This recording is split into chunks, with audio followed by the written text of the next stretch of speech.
Well, Psalm 19:11 says not only are we involved in the warnings of God, but also there's great reward. And I want to begin, and this morning we're going to start looking at believers' rewards, because the Bible has a lot to say about how we get rewarded by God. The Bible has a lot to say about how we can earn great rewards. I notice that everything is connected to rewards nowadays. I mean, your credit cards, you get mile rewards, or you get phone rewards, or you get, I saw recently, I got an ad, and it says, if you use this credit card, we will give you free time in resorts around the world if you'll just get this credit card. I mean, everybody wants to get a reward, and there's true rewards, and big rewards, and savings rewards, and I mean, all this stuff. But you know, none of them last. I mean, how long does a resort vacation last? I mean, as long as your time there is present and your pictures stay in your memories. But they don't last beyond this life. Let's look at what God says about rewards. And what we're going to start with, we're going to lay a basis for this in the Old Testament. Go back to 1 Samuel. And we're going to do, and this is only the introduction, and we're going to continue in the days ahead. But we're going to look at a theology of rewards. Because some of you might be new, and some of you might be old, and some of you may never have studied this before. You just know that Christians get crowns, and you're not sure how, and you're not sure you have any, and you want some, etc., etc. Well, let's just look at a theology of God's reward system. And the first point of this, and there are four, is that Christ sees all of his servants clearly. 1 Samuel 16:7. God opens the inner thoughts of our hearts and peers into them. And that's what rewards are based on. Rewards are not based on how big your Bible is, how big your ministry is, how many buttons you have for faithful attendance. I remember when they used to give those out, and people would come with these long lines of buttons, and they would just clink as they came in because they had all the... I mean, I remember one lady had 55 years of unbroken attendance in church and Sunday school. Never missed one. I mean, she came chewing on her nitroglycerin pills with a oxygen tank, but she never missed church, and I commend her for that.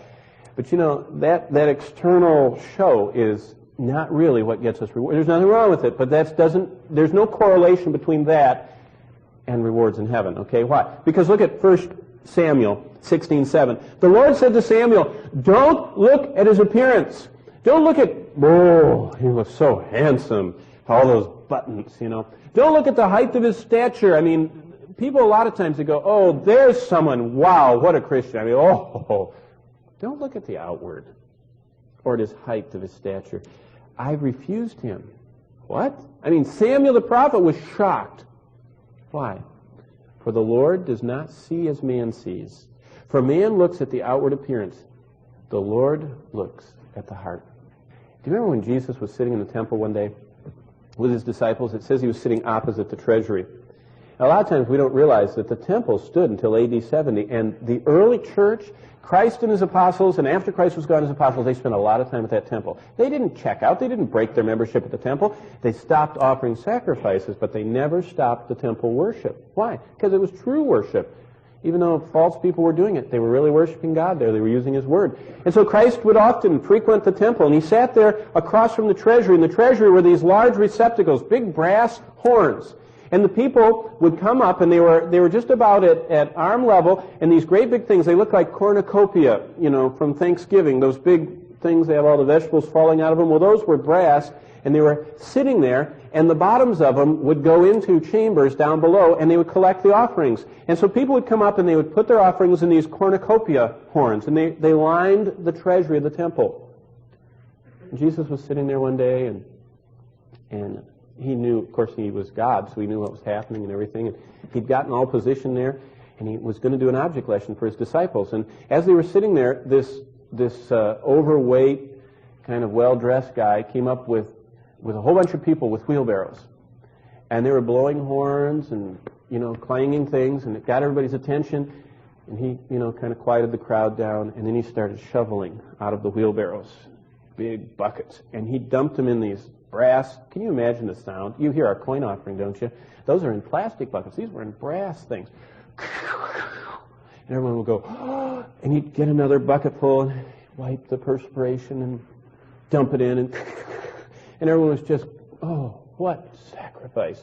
I mean, the guy was he'd converted, his check into pennies, and he was just showing off is what he's doing. And all the disciples were moved with that, and this is in Mark's gospel. And then after the crowd left and the trumpeters were done and the wheelbarrows were pushed off, and this guy wiped his brow and went off with the religious leaders for a big banquet where he was going to get the annual Great Giver Award of the year, a little lady with tattered clothes comes in with her fingers like this. Because there were coins small enough, they were called leptons, which mean onion skin in Greek. And they were so small you could fit them between your thumb and your first finger, and both of them would fit there, and you can't see them if you turn your hand all ways, because I have a lepton in my office, and I've tried it. And so she had these leptons like this, and she comes up with her hand down like this, and she's looking all around, and when the crowd is gone, she walks over to that container and puts her hand down in it, and lets go of her two little onion skins, and hastens off. And you know what Jesus said? She put in the biggest gift of the day. Why? Because he looked at her heart. He didn't listen to trumpets. He didn't look at the wheelbarrows. It says in 1 Samuel 16:7 that he opens the inner thoughts of our hearts. He looks at what we do. He's the one that sees the fact that one was doing it for outward show, for glory, for accolades, for man's sight, and the other one was doing it just in the sight of God, and it was very humble, was hiding her coins so no one would see them. She wasn't ashamed of them. She didn't want anybody to know. She gave everything she had. At the elders' retreat yesterday, we looked at the fact that when David, the man after God's own heart, was on his deathbed, he gave his entire estate to the temple. Did you know that? 3,000 talents of gold. Do you know how much that is? In today's terms, if they were 60-pound talents, he gave $24 billion in U.S. dollars, 1997 dollars, to God. He gave it all. That's not all. He gave 10,000 talents of silver. It's another 800 million, just change, I guess. And then he gave everything else. Why? Because his whole life was devoted to the worship of God. And he got the idea that if you give to God what you can't keep, then you never lose it. And if you keep what you can't keep, you lose it.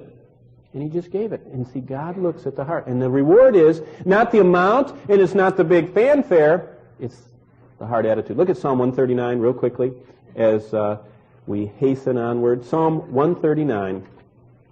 Because Christ sees his servants clearly because he looks at the inner thoughts of their heart. And he is the one, Psalm 139 says, if you really with all of your heart, and I do, and I hope you do too, if you really want rewards in heaven, if you want his well done, if you want him to be pleased with what you do, Psalm 139, 23 and 24 is the testimony of someone who got great rewards in heaven.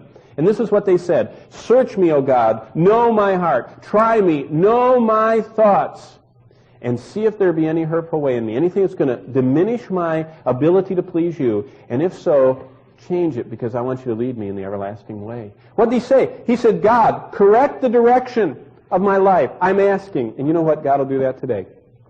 If you say, I'm not sure I'm investing my life properly, I'm not sure that I'm giving God the focus, the attention, the time, the whatever, the stewardship of my resources, God, I want to know. You know what he says here?